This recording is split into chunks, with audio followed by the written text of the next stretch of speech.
ang issue na kinasangkutan ni Coco Martin at Julia Montes. Tila pagkumpirma naman ang sagot ni Coco sa balitang dalawa na ang anak nila ng kapamilya actress na si Julia Montes.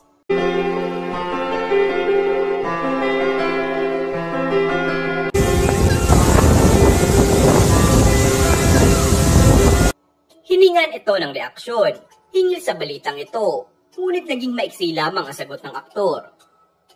Kung ano siguro yung nakikita, iniisip ng mga tao, yun na yun. Masarap kasi na pribado yung buhay. Tahimik, walang mga issue. Eto, masaya kami, dagdag niya.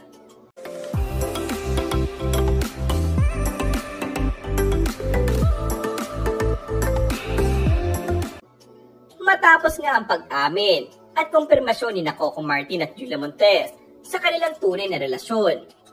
Bagamat tila alam naman ng lahat ang tunay nilang estado, maganda pa rin kung sa mismong bibig nila manggagaling ang pag-amin at kumpirmasyon.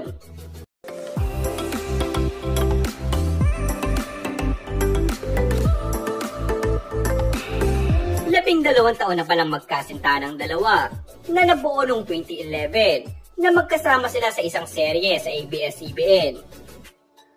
Napakasarap ng pakiramdam namin dahil 12 years na kaming magkasama pero pareho pa rin tulad ng dati, ani ni Coco.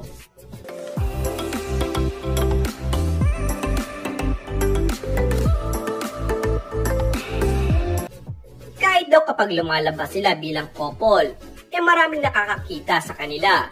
Subalit napapanatili naman nila ang pagsasapribado kung ano man ang real score sa kanilang pagitan.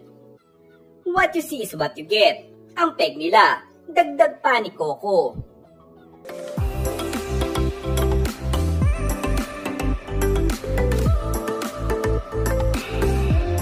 Pero sa kabila ng pag-aming ito, ay hindi pala kinukumpirma ang kumakalat ng chika na may dalawa na silang anak ni Coco. Matatandang hindi mamatay-matay ang chika na nanganak noon si Julia sa anak nila ni Coco at nasundan pa ito sa kasagsagan ng FPJs, ang probinsyano.